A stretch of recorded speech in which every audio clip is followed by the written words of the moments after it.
Allistair McCaw, welcome to the Victory Degree Podcast. Thanks so much for having me, Nick. Yeah, it's a pleasure. Allistair, I figured a good place for us to start would be, how would you describe what you do and why do you do it? How would I describe what I do? I had I would have trouble a few years ago answering that because I was still trying to figure out my transition from my previous career, which was working on the road a lot with professional athletes and Olympians and sports teams, from a performance point of view, fitness, nutrition, planning, and so on and so forth. About actually, yeah, 8-10 years ago, I decided, okay, that's 25 years of that. It's been a good run.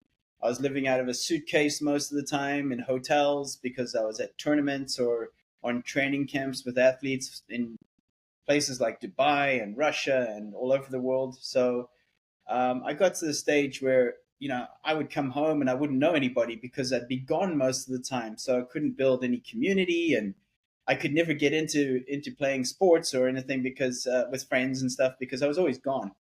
So I decided I needed a little bit more stability. And leadership, culture, mindset has always been a passion of mine.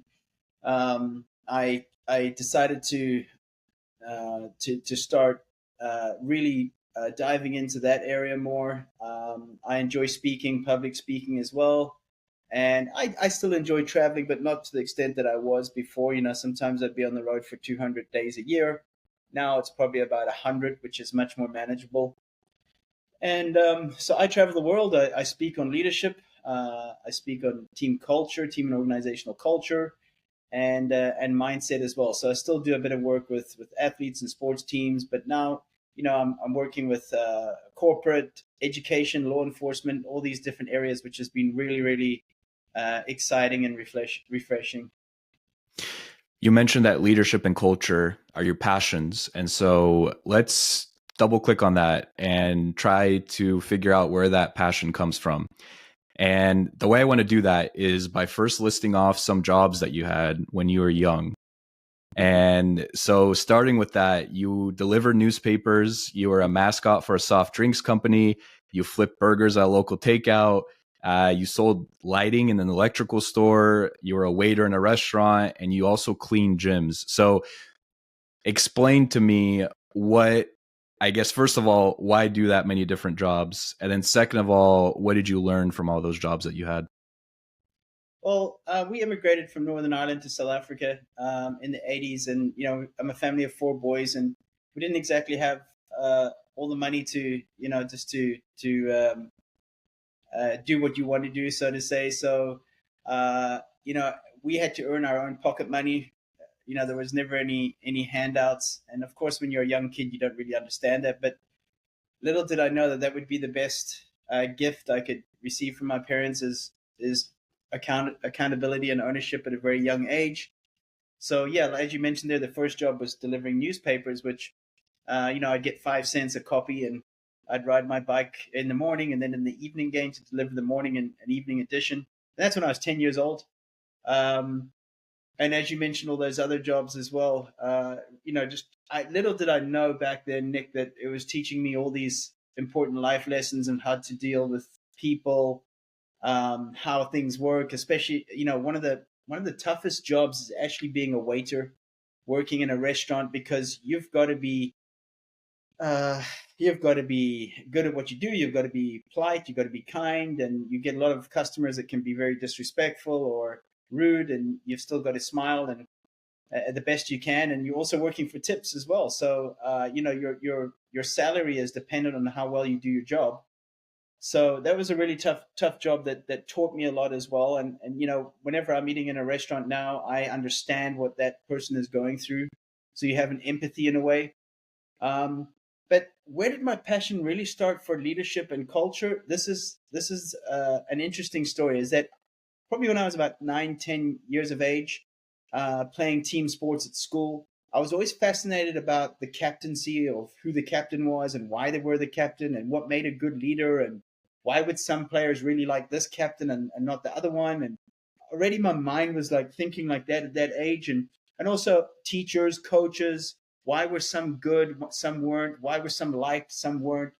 my mind was already there at that age, like trying to figure that out. So little did I know that back then probably the seed was getting planted of like, what makes good leaders? What makes good cultures? Why do people play for certain people and don't play for others, or work hard for others? Little did I know that that would be setting me up for a career 20, 30 years later. How much do you think, as I think through your own journey and your story, how much do you think our circumstances, especially early on, play a factor in our eventual career? I guess to add on to that as well, like if you didn't have the circumstances that you did, if your parents didn't immigrate to South Africa from Northern Ireland, if you didn't grow up in a household where maybe you didn't have, a great financial situation, if you weren't forced to work all these different jobs, do you think that your life would have played out differently if you hadn't had those experiences early on? It's obviously difficult to tell because weren't in that situation, and that's just the way it was back then. But when I look back at it, I'm very, very grateful for the upbringing that we had. Myself and my three brothers, who we still keep in regular contact. They live in South Africa. Of course, I'm in the United States here. So, but if I look at them as well, all hardworking, they do well at what they do. They're good people as well. So I really think my parents did a great job there. One of the things that we were taught at a young age was to be coachable. Maybe my parents didn't use that term, being coachable, but it was more, I think that's one of the best gifts that parents can give a child, is to learn how to receive feedback, criticism, explain why it's important, not just reprimand somebody for something, but explain why. I think is important. But for me, coachability is one of the keys of success in life. When I work with companies, I go by the 3 C's when hiring: hire on character, hire on competence, hire on coachability. And the first one and the third one, character and coachability, are very closely linked. Usually it's a character who, the person, do they want to be coached? Do they want to learn? Do they want to receive feedback? And we were taught that at a very young age. Little did I know that receiving feedback, listening to teachers, listening to coaches, learning was key. So I believe that's an incredible gift that we got at a very young age.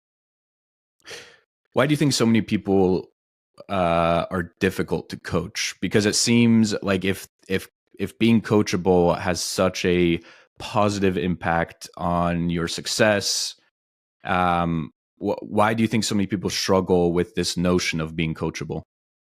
I think it starts in the home. Being coachable starts in the home, your upbringing. Being coachable is about respect as well. So, there's very little chance of coaching a kid if they're not respectful at home. That why are they going to be respectful to you? So I really believe it begins in the home. That's why I say it's such an important thing. The older somebody gets, the less coachable they become in a lot of circumstances. So, when I've helped colleges recruit athletes, and help them with the recruitment process, that's one of the things we're looking for, is how coachable are they? It's very, very difficult to change a person's character after the age of 18, 19, 20. It's not impossible. Of course, we change as well as human beings. Our beliefs, our values, all these things can change over time. I mean, I believe we change every 5 years in a way. If so I challenge you to this: if you look back to the person you were 5 years ago, Nick, you'd probably agree, yeah, I've changed. And so is my wife, if you're married, or whoever. Yeah, they've also changed as well. And we keep evolving. But coachability is one of those things that I find that the root of being coachable is respect. And that begins in the house, in the home. You talk about change, and I'll be the first to tell you, if you told me 5 years ago, hey Nick, you'd start a podcast, I'd say you're crazy. But here we are. So if anything, that's proof that we do change and that I have changed as a person. So that's an excellent point. How do you determine if someone is coachable? So you talk about college recruits. Is it, I mean, I'm assuming, you kind of try and listen and see if they're good at receiving feedback and if they act on that feedback. But when it really comes down to giving somebody a grade, let's say, or evaluating how coachable somebody is, what goes into that? You can just tell. There's a lot of cues. If you can tell somebody's coachable or not, the way they. So if you're giving them feedback or constructive criticism, feedback, do they hold eye contact with you, or do they start looking around the room? They start looking away. That's a sign of that they feel uncomfortable. They don't really want to listen to it. Um, I always say that you don't listen just with your ears; you listen with your eyes as well. So a coachable person will listen well. They'll observe.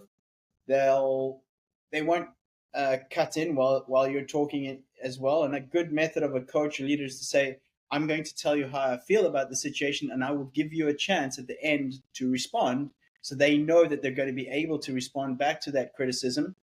Um, a person that's not coachable will always come back with things, yeah, but, and they'll make excuses and they'll blame, and it wasn't them and it wasn't their fault, and so on and so forth. They'll go to that area. Um, a coachable person also asks a lot of questions. So they'll go, okay, I hear what you're saying. So how could I get better in there? What do you think I should do? That's a coachable person right there. Listen, nobody likes receiving criticism. Nobody likes receiving negative feedback, if you want to call it that. But if you are open to it and you're able to digest it. Also another thing is who is providing that feedback, who's giving that feedback as well, because I'll sometimes struggle if someone's giving me feedback that I don't know them, and I don't know what their background is. I will be a little bit skeptical at first. I'll listen, I'll take it in, but I'll also want to know a little bit about your experience of what you've done. So, Alistair, as we look on your own journey with sports and how you got to where you are, I believe that there was a teacher back in perhaps elementary or middle school that told you that there was no money in sports and that you're wasting your time pursuing this dream of getting involved with sports. What can you tell us about that? Uh, Look, it depends what you do in sports as well. But I know some very very wealthy coaches. We also know that there's some of the coaches in those bigger colleges and American universities are making very very good income. But money's not everything. Money is important. Don't get me wrong. Um, but she had a point. This was back in the 80s, early 90s, before sports was really like massive, like a business, um, like it is now today. And there's just so many opportunities. So maybe she was being a little bit conservative and being concerned that, what are you going to do in sports, for example. But, you know, I would say the first 15, 20 years of my career in sports, I didn't make a lot of money. I was so passionately driven about it. I wasn't good with money as well. So sometimes I'd even give my free time, which I believe is important in the beginning, is to volunteer and to give free time. And I would coach a lot in very underprivileged areas in South Africa for free, just to gain a lot of experience and work with different groups. So those opportunities and those experiences really helped me in my career as well. And I really um, encourage younger coaches or people that want to go into sports is volunteer, and don't always just be thinking about how much am I going to get paid. Your best experiences are not actually getting paid. So for me, that was my passion at a very young age. Um, Fortunately, now after many many years, I've been able to work to a position where I can choose my day. If you were to ask me, and maybe it's one of the questions later on in the podcast, and I apologize if I'm jumping, but how do you define success? Very, very simply is that I get to wake up and I have the freedom to choose what I do today and who I do that with. So that for me is success. Now, financial freedom is success. Health is success. Having good relationships is success. Being able to put your head on the pillow at night and sleep well is success. So these are the many things that I describe success as. Um, but I would definitely say that throughout your 20s, 30s, 40s, and I'm 50 next week, your how you see success and also your purpose. You mentioned that word at the beginning, Nick. You evolve, and your purpose can change as well. And like I said, for me, success has probably changed every decade. When you're in your 20s, you're thinking, flashy car or the clothes you wear, or the sneakers and so on and so forth. Um, when you get to this stage where I don't need branded shirts and all these things. Health and freedom are the two things that are success for me right now. So let's go back to your journey, because now, and I always struggle with this, because I'll see individuals like yourself, and you have the Instagram followers, you've worked with amazing athletes, you've built yourself a fantastic career. Like you just mentioned, you get to choose what you do every single day. And so you have all this stuff going for you. But I imagine, and you alluded to this just a little bit, I imagine in the beginning it wasn't like that. And, you mentioned volunteering your time, working for free.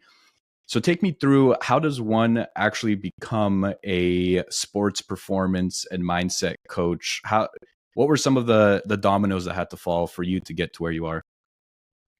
Well, as I mentioned, my previous career was a sports performance coach and worked as a fitness trainer with a lot of great athletes and teams and so on. So already the foundation was there in sports.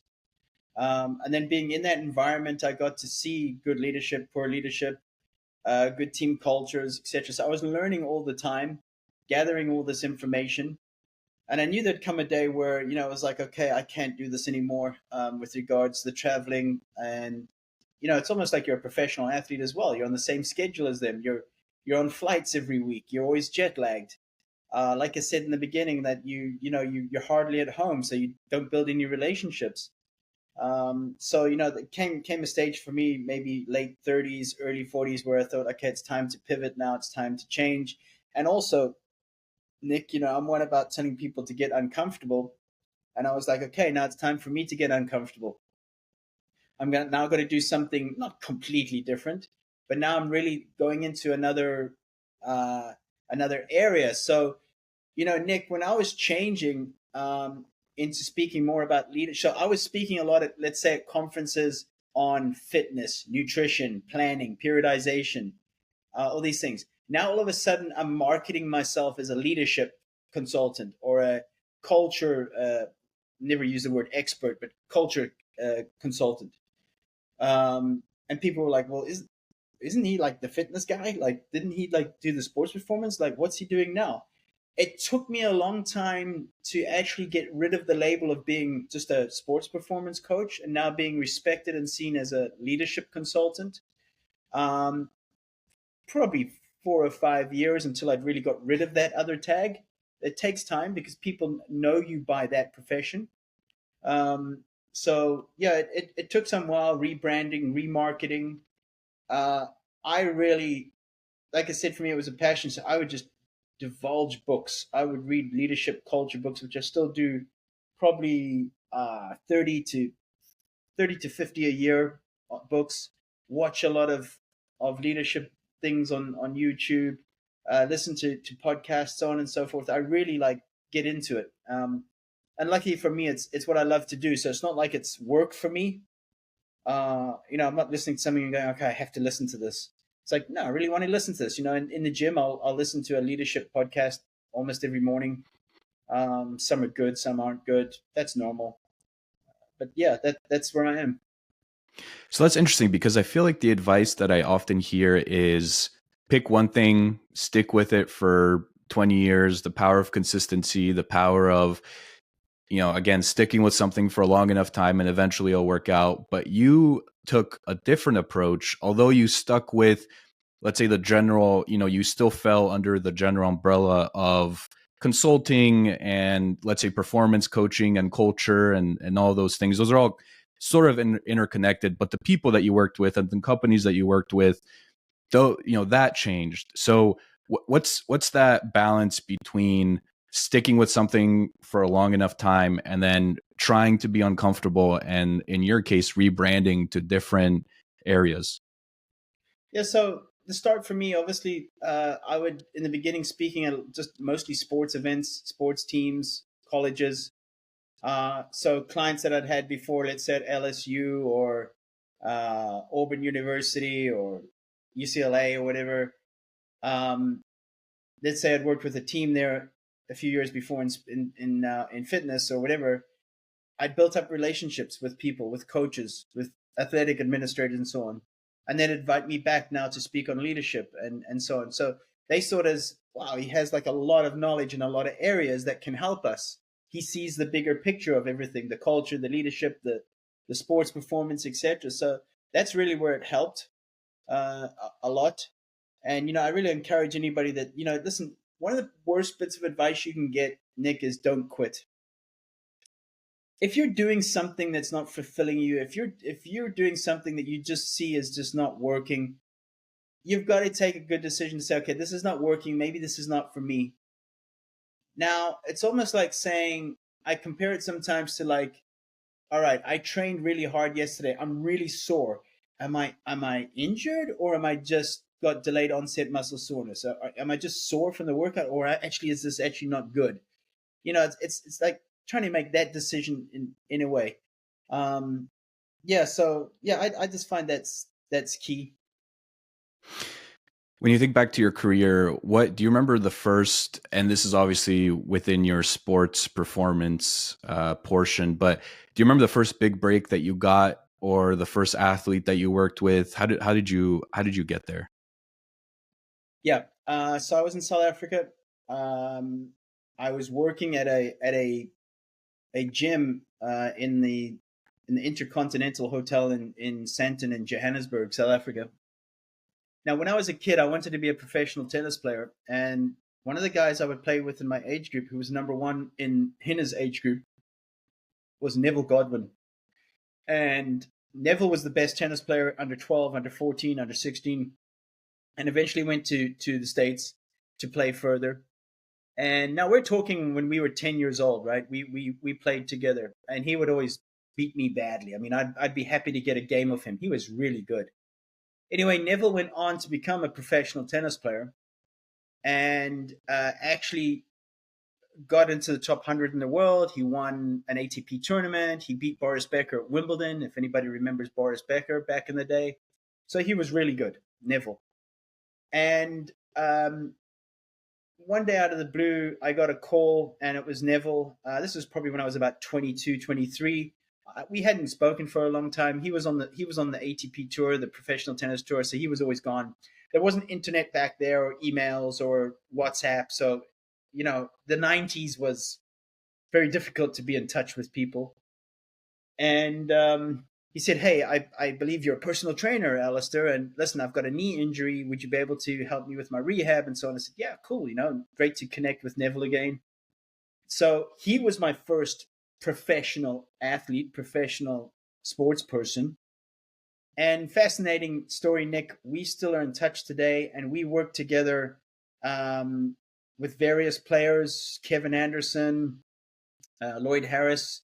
Of course, Kevin reached top 5 in the world, and lost to Novak Djokovic in Wimbledon, and lost to Nadal in the final in U.S. Open. So there it was. Like, gosh, 37 years later, we're still working together. Speaking of Kevin Anderson, if anyone's listening or watching to this right now and you want to be impressed, go look up Kevin Anderson's serving highlights, because let me tell you what, that guy can serve up a storm. And you bring up his Wimbledon loss to Djokovic, and I'm a huge Djokovic fan, greatest tennis player of all time, in my humble opinion. And Well, I remember watching. You got a Serbian surname, so that's no surprise, Nick. That gives it away. Yeah. But I remember watching that match against Kevin Anderson, and I can imagine being in Novak's position and how frustrating it is to go up against such a big server like that, because you almost seem helpless.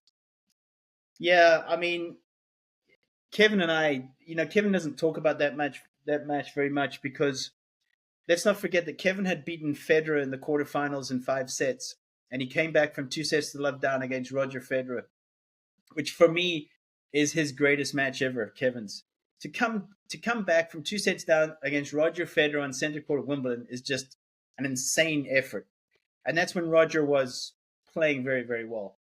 And then he had that 6.5 hour match against John Isner in the semifinals, which finished what? I don't know what it was, 24-22. I can't remember. He was toast for the final, Nick. He even knew it. we knew it as well. Of course, no one was verbalizing it. You're not going to say, "Oh, okay, you're tired. Okay, just bail out." But he was toast for that final against. We knew it wasn't going to be a very exciting final. And let me tell you, Kevin is a guy that gives everything. Even in practice, I never saw once that guy like take his foot off the gas ever. Even when he wasn't feeling well, he'd still you know give a great effort. For me, that's just a quality character right there. So that's a pretty good lead in because I'm a huge tennis fan, as you can probably tell. And you've worked with a lot of Grand Slam champions, a lot of tennis players who have achieved great things in their career. I'm curious, from the time that you worked with them, what did you learn from either their habits or how they went about their business? I think in your book, 77 Ways to Achieve Excellence in Your Habits, Routine, and Life, you mentioned the example of Rafa and Roger, how every time they stepped out onto the court, their headband was perfectly placed on their head. Their shirt, their shorts were perfectly ironed. Rafa has that thing where everything has to have its place and everything needs, his water bottles need to be perfectly aligned and all of this stuff. And it was interesting to me because I think you were connecting the dots between how they took everything seriously and how they presented themselves like champions. And as a result, they played like one. So Yeah. maybe using that example or other examples, what did you learn from your time with Grand Slam champions? What made them different was they had three things that were going for them all the time. They had a hunger to succeed, massive hunger to succeed. I think there's a misconception on what hunger really is. Hunger is really like an obsession. So the Grand Slam champions I worked with, they're obsessed. They're just completely their whole life is just in it. I've worked with players that have been good players that have reached top 20 in the world, but you just knew they were satisfied already. They made a lot of money, but there wasn't that burning desire to be the best or a Grand Slam champion, and that's fine. Everybody's different. Xavier Malisse being one, for example, who was an incredible player. Xavier's become an amazing coach as well. He's working with Poprin now, and Xavier's done an amazing job with Lloyd Harris and Sebi Korda. And but Xavier, what I love about him is his transparency. And when he works with players, he'll say, "Hey, I could have done more and more with my career, so don't waste it. Don't waste it." He passes on that knowledge, which is incredible. Xavier will be the first guy to tell you it's very quickly. It goes quick. It goes very quick. And you don't know if you're going to be injured tomorrow that puts you out and it's incredibly hard to get back in. If you look at Lloyd Harris, who reached the top 40 in the world, I think 2 or 3 years ago, amazing athlete, great guy, got injured. It's been 2.5 years, he's been out there trying to get back up. It's tough. It's really tough because there's always just new guys coming all the time. Like the Holger Runes and all these guys that are hungry. So getting back, hunger to succeed. The second one is high self-discipline. All of them that I've worked with were incredibly disciplined. Svetlana Kuznetsova, Dinara Safina, who didn't win a slam but got to, I think, 4 finals and made number 1 in the world. Kevin Anderson. I didn't need to motivate them. I didn't need to discipline them. It was already there. And the third one is mindset and the ability to handle pressure and adversity. They're all good at that. They're problem solvers. They're quick problem solvers. No one better than Novak for that as well. Novak's ability, for me, he's the mentally toughest athlete there is in the world. And I'm not saying this, I'm biased because I'm come from a tennis background. But think about this guy. He's come in an era where he played against the 2 or 3 best guys ever in those 15, 20 years.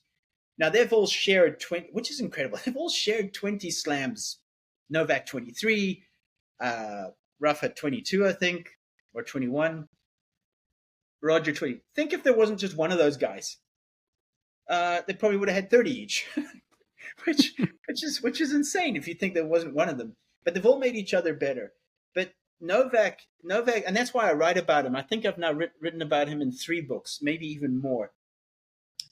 And I've been to Serbia the last 2-3 years. I love Serbia. In fact, I'll go to Novak's academy and chat with some of the guys, and always have lunch there, etc. Down by the river there. It's beautiful. I don't know if you've been there, but Novak's ability to always be, he's not the crowd favorite when he goes to the most tournaments. That's tough. That's tough. Especially during the Roger and Rafa era. You're always either a Roger or Rafa. And or you just support against Novak. That was like how it would be. The underdog, Roger, Rafa. So what he's done from a mental aspect in the game is huge. I think a lot of people underestimate that. Can you imagine, Nick, everywhere you go, you're getting booed, you're getting like hecklers. He still gets them. And that's another thing as well. I mean, these hecklers and guys, I believe they need to get them out of the stadium like straight away. I mean, come on, man. The guys are like playing a sport, you know? Right. I think it almost fuels him. Like I've seen that, you know, there's been so many instances, especially at Wimbledon, like you mentioned, if he's playing against the Roger and the crowd is, and I think he even said this in an interview, when the crowd chants, you know, Roger, Roger, all I hear is Novak, Novak. And it's crazy. I mean, there's people like this in other sports as well, but I almost don't quite understand it because, you know, as you said, hey, imagine yourself in that position. I mean, I wouldn't be able to handle it. Obviously, you know, I'm not Novak, and not many people are Novak, and perhaps there will only ever be, you know, one Novak and a person as mentally tough as Novak. But just his ability to handle those crowds and to stay sharp in that moment is remarkable. To your point. Yeah. And, you know, even the big 3 era, like you mentioned, we often forget Andy Murray as well. You know, Andy for a long time was right up there with them, and he was winning big matches against, you know, Novak, Rafa, and Roger. So it was really a big 4 for a while. Just, you know, the golden era of tennis, as other people have called it, and as I often, you know, look back on it now, obviously with all of them aging, it was a joy to watch. So I've got a question for you. So I worked with Xavier Malisse, and we're still great friends. And he's one player of not many who have beaten Roger, Rafa, and Novak and Murray. So he's got those 4 on his CV. Kyrgios being another one. Kyrgios, I mean, what a freak. I mean, what a player. Do you think that guy beat all 4 of those guys on his first attempt, which is just insane? I think when he was 19 or something, 20. So I've got a question for you, Nick. Who is the only player to beat Berdych, Del Potro, Murray, Rafa, Roger, and Novak in a tournament? Now you might be going, hold on, that's like 7 guys.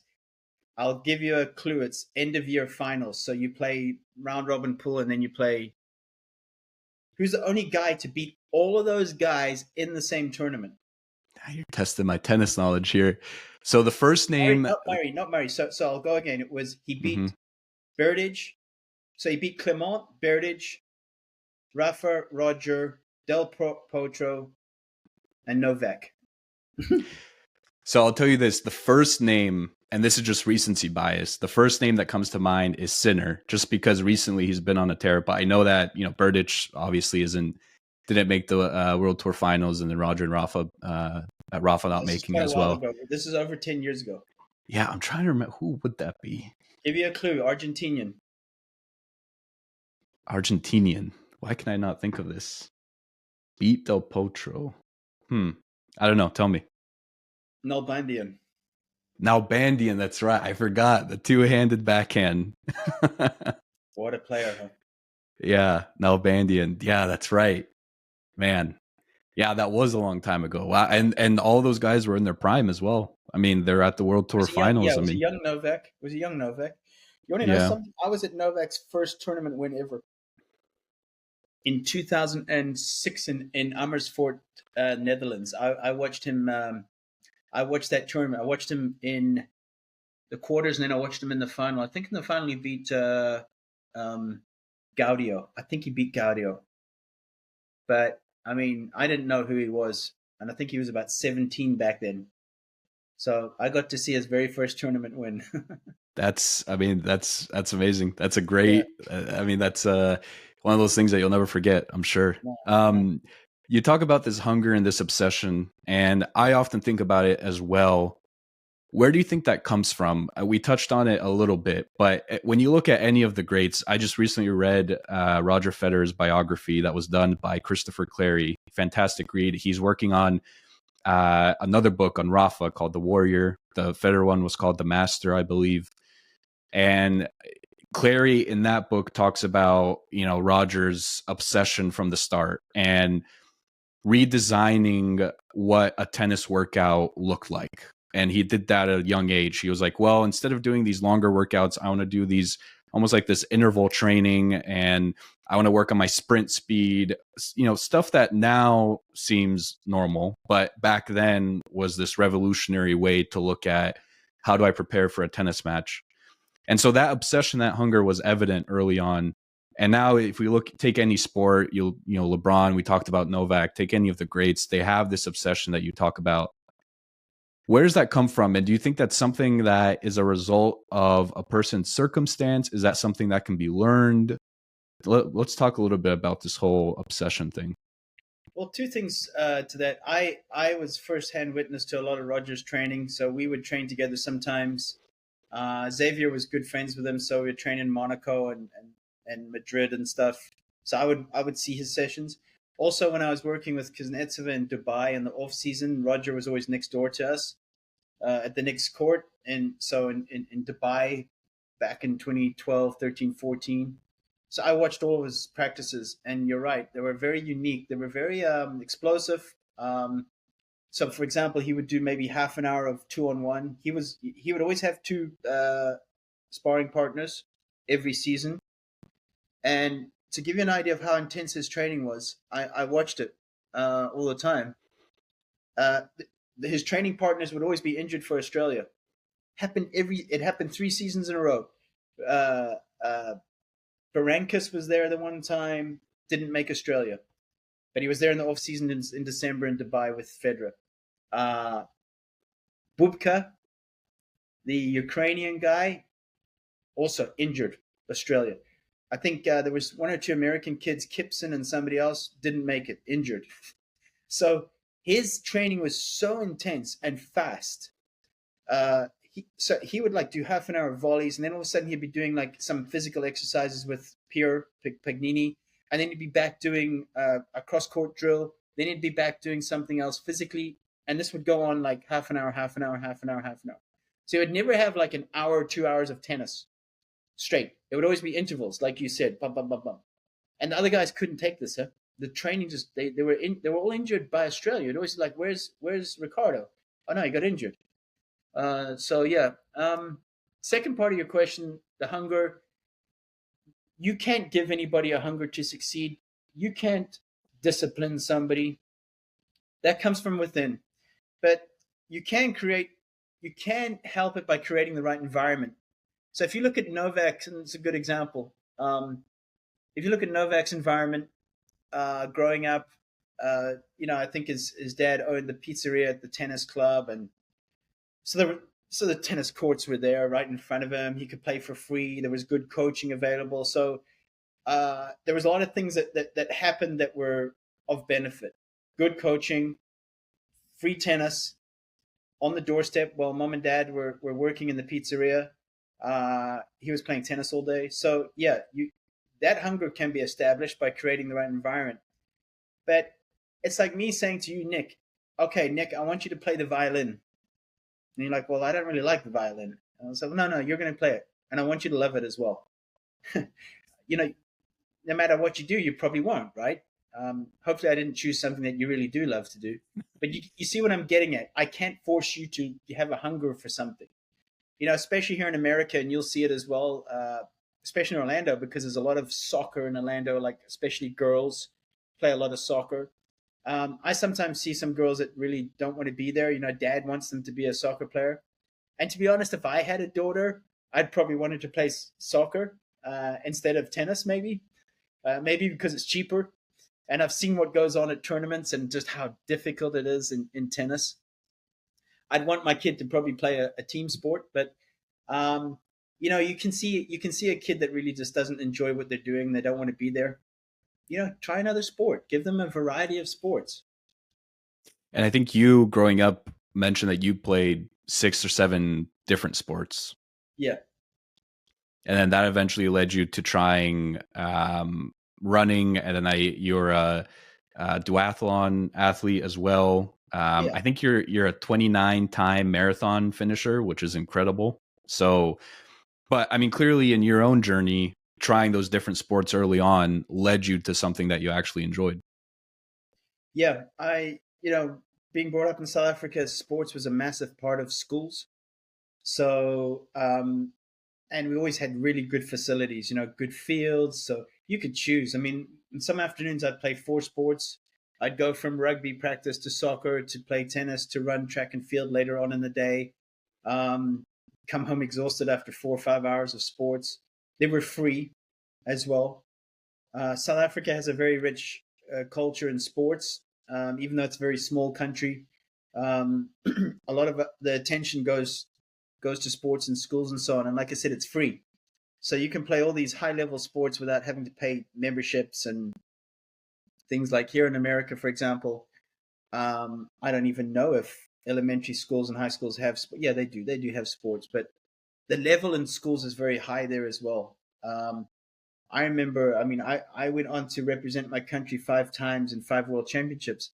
I could not make my high school track team for the 800 meter and 1500 meter. The guys were just too fast. And I went on to be a national athlete after that, like a few years after that. That's how hard it was. That's how hard it was in school. Wow. Allistair, as we wrap up our both your own career and then also our tennis discussion, which I greatly enjoyed, you mentioned a specific mentor of yours, someone who was very instrumental in your journey and your career, and someone that you learned a lot from, and that was a man by the name of Nick Bollettieri. Can you talk a little bit what Nick meant? First of all, who is Nick Bollettieri for maybe those unfamiliar, and then what he taught you?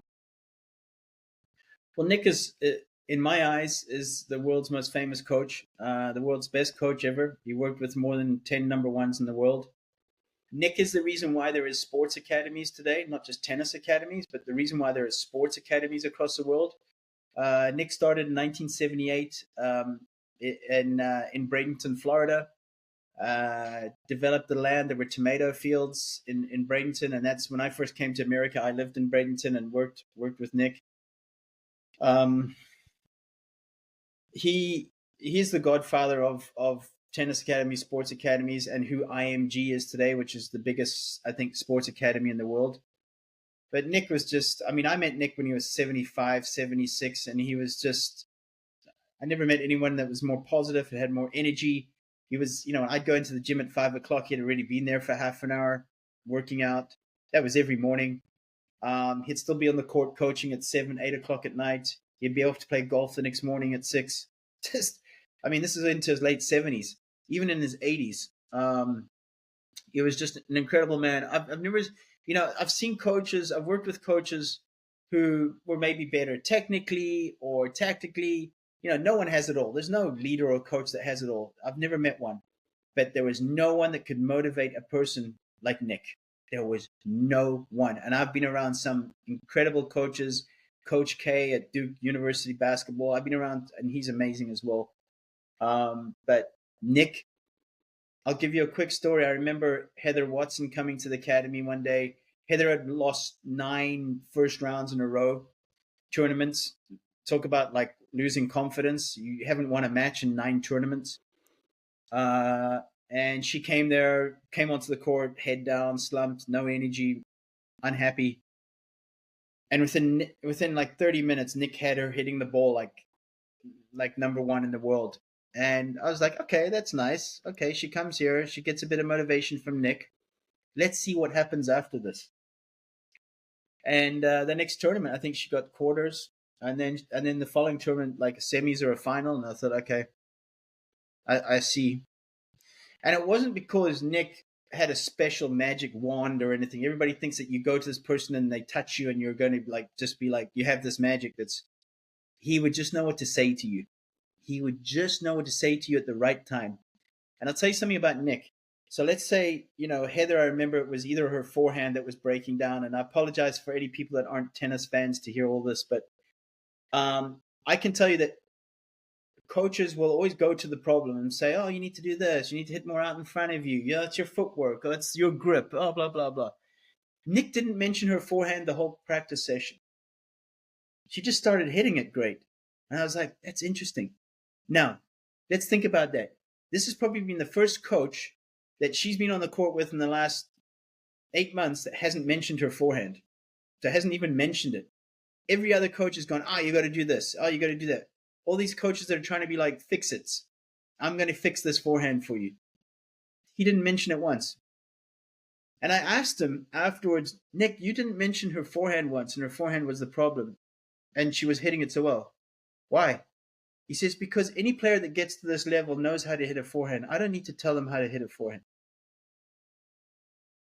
And that was his way to get her back into the top. It almost ties into this concept of overthinking and sometimes just relying on your instincts. I mean, not to relate the two, but I think about it with podcasting as well, and even just having conversations. Sometimes I try to do all this research and ask all these questions and come up with all these insights. But at the end of the day, sometimes it just comes down to having a conversation with somebody and let it flow to wherever it's going to end up flowing. Sitting here with you today, I probably didn't think that we were going to talk about tennis for, 20, 25 minutes, but it's been a great conversation, and it's kind of just the path that we went down. Now, I can sit back and say, well, I should have asked this specific question, or I should have done this, but it's almost life advice in a way. That story that you mentioned with Nick, it's almost life advice that sometimes you just have to let things flow and take you, let them take you where they may, and let the dominoes fall as they may, and kind of just ride the wave. Are you married, Nick? I am not, no. Okay, well, good marriage advice or good partnership advice. I'm not married either, but some of the best advice is to just listen well. You don't always have to give answers. You don't always have to give solutions until somebody asks you. And I think that's something I learned from Nick as well, is that Nick wouldn't say much on the court until the player asked him, Nick, what do you think of this? I remember Tommy Haas. I remember a few players. Nick wouldn't be vocal very much, which surprises some people, because when they see him on TV or they see him in his videos, he's like full of energy and going. But when he was coaching, he was actually pretty quiet. So he was waiting for the player to be ready. And this is a lesson in life as well, is that we need to be ready for the person. Or the person needs to be ready to ask that advice, like, what do you think? We're very quick to go in with solutions, especially in partnerships and marriage and so on, relationships. Is, I'm going to tell you what to do. I've got all the answers for you. As where the best advice is to listen. Communication is a two-way thing. It's talking, but it's also listening. I believe some of the best coaches, and I wrote about this in my first book, 7 Keys to Being a Great Coach, become an 80-20 a communicator. Listen 80% of the time and only talk 20% of the time. Love it. Yeah, I think you said in a separate interview, God gave us 2 ears and 1 mouth for a reason. Yeah, I wish I could take my own advice sometimes, though, Nick. I think we all do. Yeah. Allistair, as we wrap up this conversation, I wanted to get to your book for just a quick second. Mindset is your superpower, 77 ways to achieve excellence in your habits, routine, and life. You have it right behind you there, that light blue book. It's your most recent book that you have released. You are now you've now released 7 books over the course of your career. Fantastic read. So if for anybody watching or listening, highly recommend you go check it out and read it for yourself. But there was a couple things that I was hoping you could expand on that I found particularly interesting from your book. So the first one, and I'm quoting this directly from your book, you are only as successful as your mindset. Was hoping you could talk a little bit about what that quote means, and then actionable tips that somebody could take away from this conversation on how to improve their mindset. Yeah. Another word for mindset is attitude. And that's something we get to choose every single day we wake up, regardless of what's going on in our lives. And we all have challenges, we all have problems. I've never met somebody that doesn't. I have my personal challenges as well. So a lot of the times when I write these books, I'm actually writing to kind of help myself in a way. It's almost like just journaling for me when I write books, and then I think, well, why don't I share this as well? Because it maybe can help one other person. And then for me, talking about purpose, Nick, that's my purpose, is try to help other people as much as I can. But really, it's about choice. Mindset's a choice, attitude's a choice, hard work's a choice, discipline's a choice. And each day, we have distractions and we have things that can pull us away from that. But really, I believe it's like a 100-meter race um, each day, in terms of, if you get off to a good start, there's a good chance you're going to have a good race. So have a morning routine, start with a good attitude. I start with gratitude every morning. So I kick off with two things I'm grateful for every single morning. So developing that mindset is, you need to be intentional about it. I've been intentional about it. Am I perfect? Far from it. Do I get negative sometimes? Oh yes, I do. Do I get down on myself? Absolutely. Even though I write all this stuff, I think just a high level of self awareness is key as well. So where am I going here? Is that attitude's a choice, mindset's a choice, and how you improve those is your self awareness. Could be anything from how was that conversation I had with that person. Maybe next time I can be a little bit more patient or polite or whatever it may be. That's how you improve your mindset. That's how you improve your attitude. That's how you improve your relationships, for example. So yeah, I'm glad you brought that one up. It's in the book, it's really one of my favorite chapters. If somebody would say to me, if you could choose two or three, what would it be? And why should we care about improving our mindset? Well, I think um, life is short. Like I said, I'm 50 next week, and I can't tell you how quick it's gone. And we might as well make this a good ride and enjoy it as much as we can, because we don't know how much time we have. Like, I can say to you right now, I felt like I was 40 yesterday. I really can't believe I'm 50. I still think like I'm 30, by the way. When I'm on the court or whatever, I'm still thinking like I'm 25, the way I try and move. Um, but it's a short ride, and we've got to maximize it to the most, and enjoy every single day. And that might sound cliche, but I have to remind myself of, like, hey, just don't take yourself so seriously like you used to. Laugh at yourself. And in fact, I know that pickleball is a swear word to tennis players, but um, you know, it's a sport that's helped me actually just relax more and just laugh at myself more. Yeah. Because I'm competitive, and you know I could break rackets and stuff. But really, this sport is actually just like chilled me out a little bit. And yeah, just enjoying every single day. Like, like your question there, like, why should we have a good mindset, and why should we work in it? Because it's worth it. That's why. I'm glad you brought up the life is short bit, because there's a little tradition that we do here on the podcast, and it's going to tie in beautifully with what you just said. So we'll do that in a little bit. So you'll kind of see that that parallel. There's a quote in your book from the philosopher Seneca, and the quote is, "Luck is what happens when preparation meets opportunity." What does that mean? I think when you put yourself to give you, let's put it this way: luck. Some people are luckier than others. Why? Is because they put themselves in places where they can be lucky. So my dad always used to say, and I'm going to be going across to South Africa to see my parents, which I'm looking forward to. It's been a long time. Alistair, if you don't buy a lottery ticket, you can't win the prize. And so in other words, you have to be in it to win it.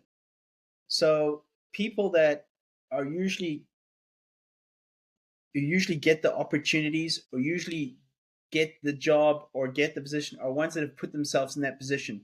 They've prepared long beforehand. They've been ready for the opportunity. So when that opportunity comes, they strike. As where some people procrastinate, I'm not ready, I don't think this is gonna, and they go on and on about this. Especially women in the workplace. as well in the corporate world, which I work quite a bit in as well, is they will, when there's a job offer or a role, most women will feel they're not ready for it or adequate enough for it, which is nonsense. As where men are like, yep, I can do that. Yep, I'll figure it out as we go along.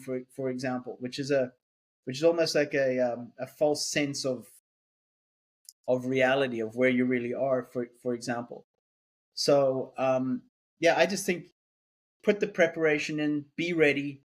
The ones who take the opportunities, get the opportunities, have already put in the work long beforehand. I like that you talk about this idea of being prepared. So we had Sean Clifford on the podcast. He's currently the backup quarterback for the Green Bay Packers.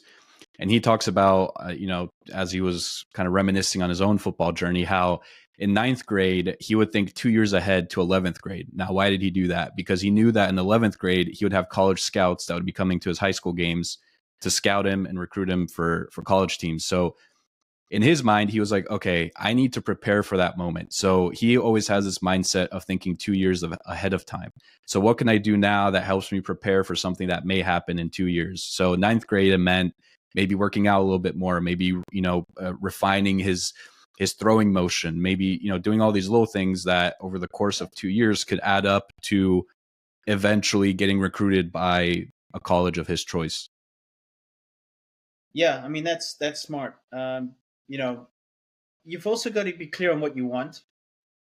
So, he's probably clear on what he wants. He wants that starting position. Maybe he wants to play for another franchise, whatever. So you've got to be clear on what you want. So advice is, first of all, be clear on what you want. Second thing, figure out what you need in order to get that or to get there. Tools, skills, people, environment, location, studies, all these things. So that's the how. And then the third one is the motivation one. Why does this matter to you? So if I was asking, what was his name? Sean Clifford, was it? Mm-hmm. Yes. If I was asking Sean, why does this matter to you? Why does the starting position matter to you? So when I can dive into that why of his, that purpose, because motivation fades. He'll go in and out of motivation. He'll get selected. He's high up. He gets dropped. Motivation's low. It's difficult. That's sports. No matter who you are. But I'd want to know why that's important to him. So you say, well, financial security would be one, that I'm starting. My salary goes up. For me, I'd love to, I'm just throwing this out there. I'd love to show my dad that I could do it. Whatever his motivations are, everybody's different, for example. So then I can tap into those, like, pull those strings. Your dad would be so proud of you right now. And hey, just think of that great house you'd be able to get if all this, that, how you motivate them, for example. And how do people do that without a coach? Because it seems they listen to your podcast, Nick. Well, I hope so. But putting myself in that position, if I was hearing that from you, let's say I was Sean, I'd be like, you know what? Yeah, Allistair, you're right. My dad would be so proud. And it's going to feel so great when I do have that house. And I don't have to think about whether or not I can pay my bills this month. And so hearing it from you, it makes a lot of sense. But we struggle so much with telling that to ourselves when we're just by ourselves grinding or doing whatever that we're doing. It seems like that self-talk is so difficult to come by. Yeah, look, you become your story. You become the story you keep telling yourself. So if you keep telling yourself you're not worthy, you're not good enough, you're not ready, then true, what's that quote? Whether you think you're right or you're wrong, you are, Right. I think I've probably missaid that, but you get what I'm saying. What you believe, you become. So, yeah, write about that in the book as well. Mindset is your superpower, about the importance of, the words you're saying to yourself. You become the story you keep telling yourself. The mind is so powerful. Your self-image comes from your self-image, your self-esteem, your self-confidence all comes from your self-talk. What you say to yourself. Coach K would always say a winning team is a talking team. They're communicating all the time. And in a way, we have got to become our own greatest motivator and supporter of being that voice in our head all the time. Of continually, like, if you berate yourself, how quickly can you turn that around and say, no, okay, it's okay. This is how we're going to do it differently next time. The difference between a positive and a negative person, and I'm sure you've heard this or read it in my book, Nick. It looks like you've done some really good research, so I acknowledge you. Um, is positive, negative positive people can still get negative, but the difference is in how quick they move on from it. So they don't hang around it for long, like drag the negativity and the gloom and the blame and the excuses, and they bring that gray cloud into every single room they walk into. And that's, talking about sports, that's the best athletes are able to get rid of the last mistake quickly. And the same as in life as well. How quickly can you move on from that negative thing you just said to yourself, or you berated yourself about something? Oh, I'm stupid. How did I do that? Okay. All right. This is how we're going to figure it out. I think it's Mel Robbins has got the 5-second rule. And I don't know if it applies to this exactly. I read her book probably 6 or 7 years ago. So I've probably read over 300 books since then. But I use the 5-second rule, and it's probably hers. So I give her full credit for this.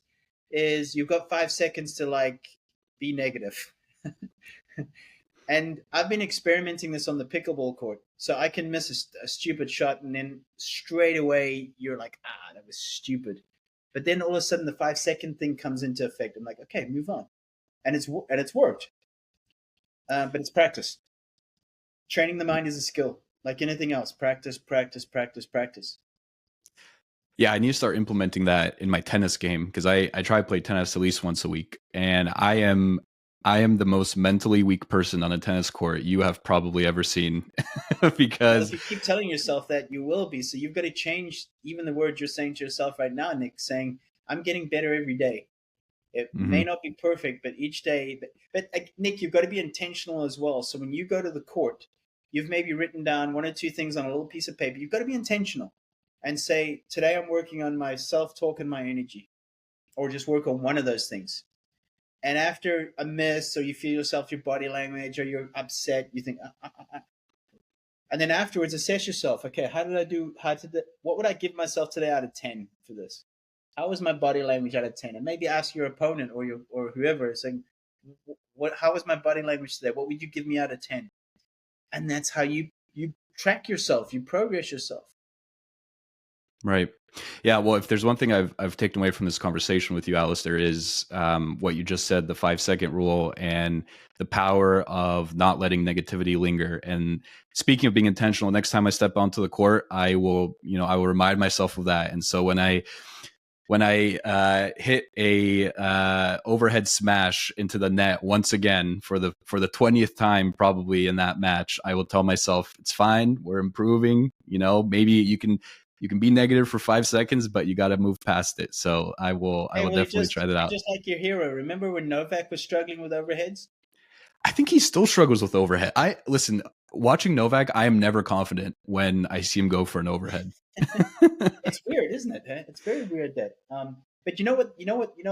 That's a in my opinion, something from a very young age where he probably wasn't. He was reminded by coaches. You've got to work on your overheads. Your overheads are poor. And when you start to hear that message over and over, you start to believe it.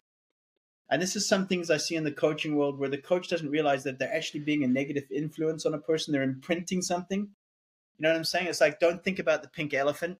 And what do? You start thinking about the pink elephant. You start going, don't miss, don't miss, don't miss. So every time a lob would go up, it's like, oh no, don't miss this. And right. And that's what you attract to yourself, for example. So, it's like the story I told you about Nick and working with the female player, where she was continually hearing how bad her forehand was from everybody. Yes, she knows her forehand is not working. And then Nick was the first person that didn't mention it. Right. And then she was back playing, Yeah. Well, listen, Novak and I both struggle with our overhead, so maybe we're not that different. Who knows? It's the Serbian surname, Nick. Maybe it's a Serbian thing. Maybe it's just in our genes. Nikola? Yeah. You're yes. Nikola? Yeah. Awesome. I have a good friend in Croatia, down in Dubrovnik, called Nikola. Yeah. Oh, no way. Yeah, it's a popular name in that region for sure. Nikola Tesla.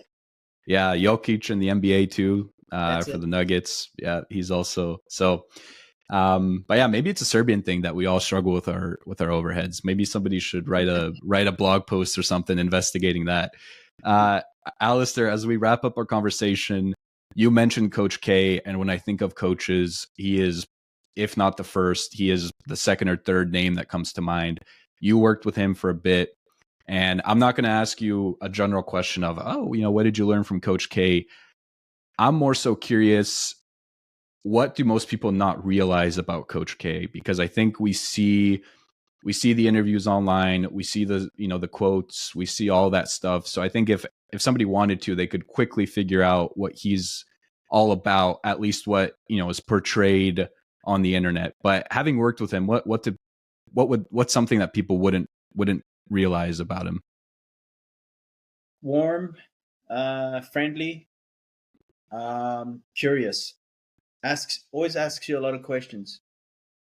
So when I first met him, I had these things I was nervous because he was someone I'd read his books, and he was just a legend. And I had all these questions in my head that I wanted to ask him, because I didn't want to go into a meeting unprepared, of like just sitting there, like okay, what are we doing here? So, and that's another tip for young athletes or young people out there, is be prepared when you go to meet somebody. If someone wants some of my time, they want a coffee or whatever, come prepared. I'm not there to give you a presentation or a speech. Come prepared with good questions, just like you have today on this podcast. Trust me, Nick, I've been on podcasts where you can see they're not prepared. The questions are not there, for example, then it's a waste of everybody's time. But he's curious and he asks you a lot of questions. And the first time I met him, he asked me all the questions, and I was trying to get one in to ask him, because I felt, this is like, what does he want to know about me for? I mean, I want to ask him questions. I mean, I'm just a nobody. And he was like, so what do you think of this? And did you see that? And what have you seen in coaches that, and it like blew me away. When I walked out of there, it's like, he just asked me all the questions. And he's like that. He was like that with everybody. So there's a man that has achieved so much, that is still so curious and still so humble, and has humility to want to like know what you think about things. And so he can just, and that's why he was who he was. 42 seasons at Duke. Like I asked him, what's the key to success? He says ability to adapt, evolve, grow. And just that lesson of him asking me a lot of questions, but there it was right there, was like he's continually like trying to like evolve and grow just by asking you a lot of questions. So that really blew me away, because Nick, I've been around some, and I won't mention names, well-known coaches who they feel like they're godlike, where they try and make you feel a little bit inferior, like you're in the presence of them. Nick and Coach K were completely the opposite. Almost like when you met them, it almost felt like you'd known them for 20 years already. And I think you borrow some of that. I think in a separate podcast, I heard you talk about how you're a lifelong learner, and you're always curious, and you're always wanting to know more, and you're always asking questions. You're not somebody who pretends that they have the keys to the car. You always want to know more and expand your knowledge. Yeah. What better way to live life, right? And wake up and be curious and want to learn more. Can you imagine how boring it is if you get up and you just don't have any ambition to do that? I learn something every day, learn multiple things every day. If you have that attitude of being interested instead of trying to be interesting, then you're going to learn a lot on a daily basis. So, yeah. Allistair, last question here. It relates back to your book. And for me, it was probably the most important takeaway from reading Mindset is a Superpower. Again, if you haven't read it, highly recommend you go check it out.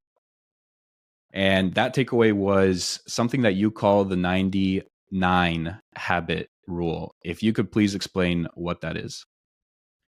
Well, I believe, there's a lot of theories and myths that it takes 21 days to build a habit, 66 days. We hear all these numbers. I put it to the test. I thought, okay, let me see. And I also tried with a few of my clients as well, of how long it takes to build a habit. And I discovered it takes you 90 days to build a habit and 9 days to lose. So So I wanted to start my days with gratitude. Okay, how am I going to do that?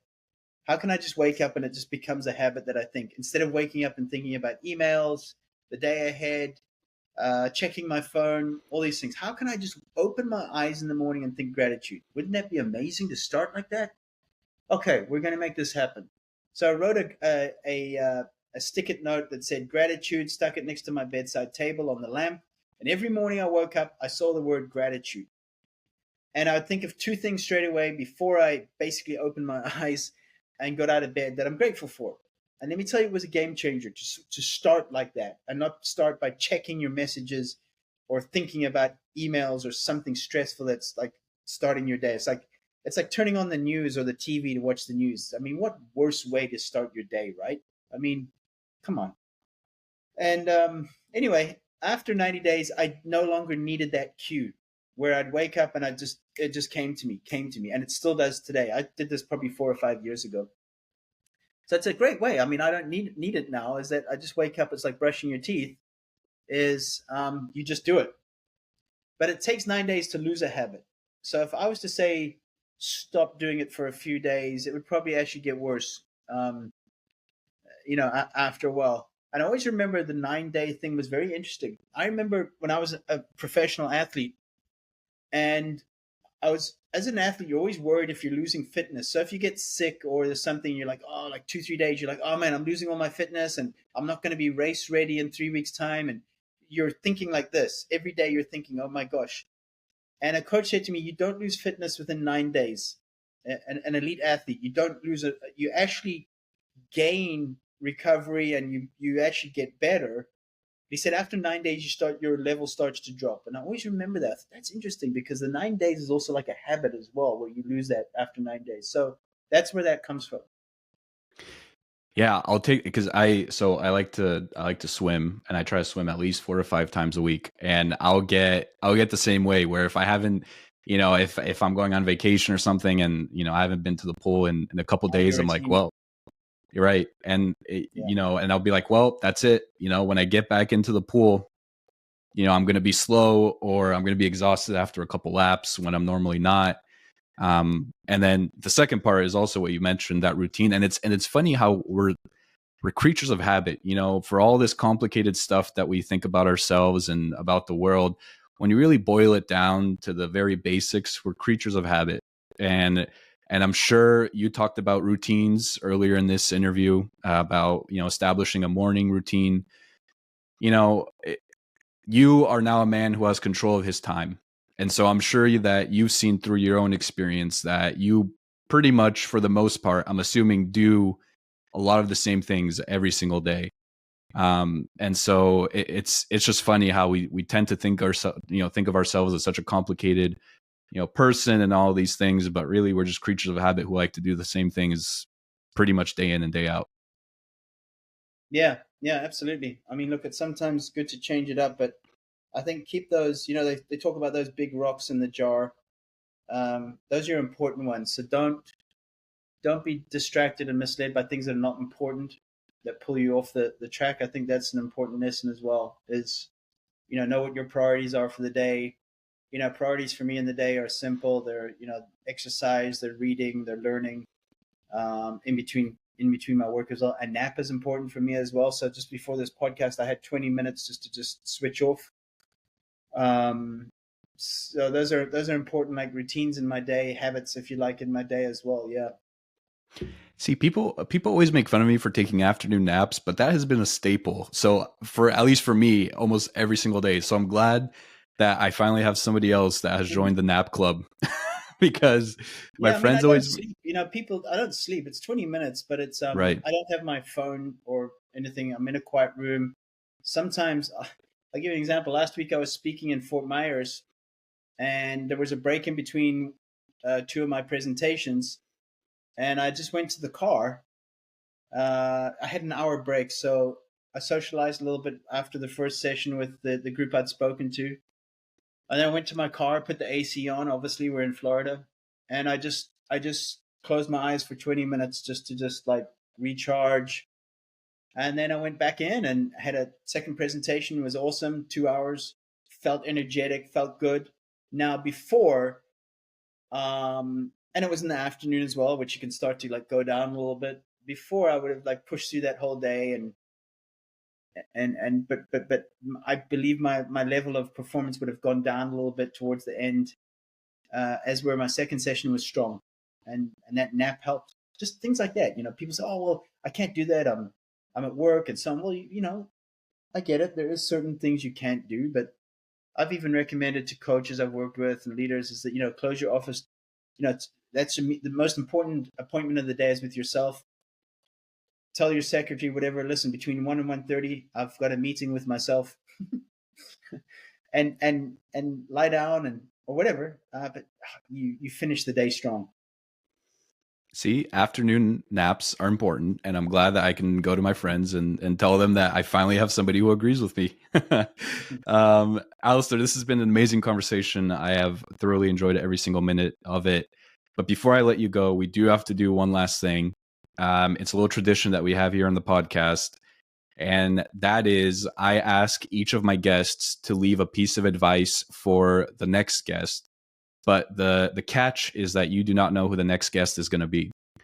And so our last guest on the show was associate head coach Bob Starkey from LSU. Oh, okay. And his advice for you, which is what I mentioned earlier, I think it ties in beautifully with what you said during the podcast. But his advice for you is today matters because yesterday's gone and we don't know if we have tomorrow. Everything you got, give it today. So first of all, your reaction and what that advice means to you, and then the piece of advice you'd like to leave for our next guest. Well, it's incredibly sad because mine's going to be very, very similar. Even when you were just talking there, I was like, I know what mine's going to be. And it's actually very similar to Bob's. And I was at LSU for a few years as well, working with a few teams, and I never got to meet Bob. That's great advice because tomorrow is not guaranteed. So, he's basically saying, like maximize everything you've got. And it's true. It's true. So that's great advice. It really is great advice. Mine is very short. It's 2 words. Or actually it's more than 2 words. It's about like today matters. Today's the most important day.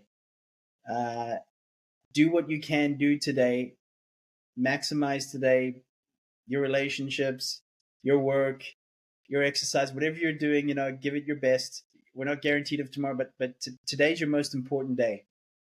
Like I said, we're not guaranteed. Of course, it's good to have a plan for next week and next month and next year and so on. But that would be the advice I'd give is that today's your most important day. You see on my shirt here, and maybe some that don't see it on video, they're listening, is excellence is an attitude. And excellence for me is a process. Excellence for me is a day by day thing. Is how can I bring excellence today?